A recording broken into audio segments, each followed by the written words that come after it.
The road to 1,000 break and runs. Rack 85, World 9-Ball Tour format, 9-foot table, 4 1/8-inch pockets, trying to make the 1 in the side pocket. Shooting the break here.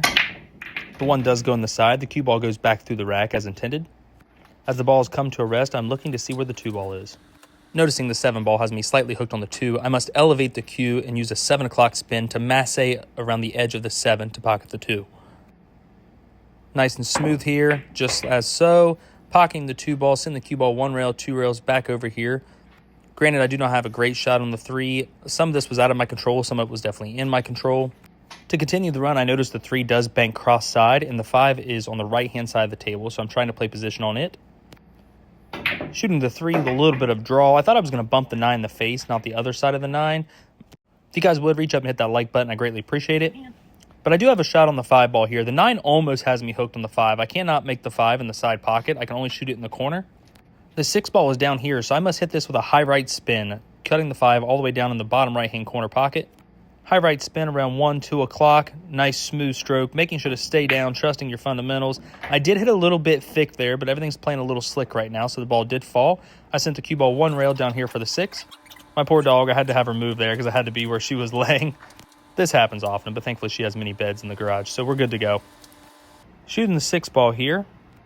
I can hit it with a high left, but that makes the pocketing the ball a lot harder since I'm elevated, so I tend to hit it with just center high around 12 o'clock, send the cue ball back down table on the left side of the 7 because the 7 does pass the 9 in the upper right-hand corner pocket, so this was much more natural.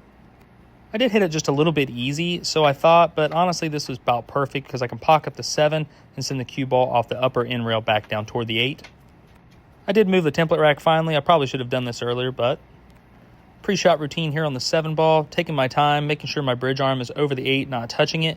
Shooting the 7 in the upper right with about a 12 o'clock spin. Send the cue ball 1 rail back straight toward the 8 ball here. I do not want to be straight in because when I make the 8, I want to be able to draw back and bring the cue ball off the rail so I can pocket the 9 easier.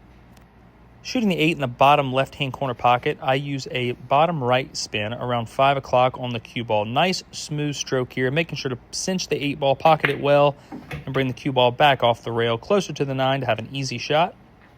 As you can tell, it's always important not to leave yourself straight in for the most part unless the shot requires it. But pocketing this ball, stretching way out over the table, making the 9 in the upper right-hand corner pocket. This concludes this rack on the road to 1,000 break and runs. I appreciate you guys watching very much. This rack definitely took some obedience, a little bit of discipline, and we got through it. But I would like if you would check out my sponsors. I have a great group here, and I'd highly appreciate it. And thank you for watching.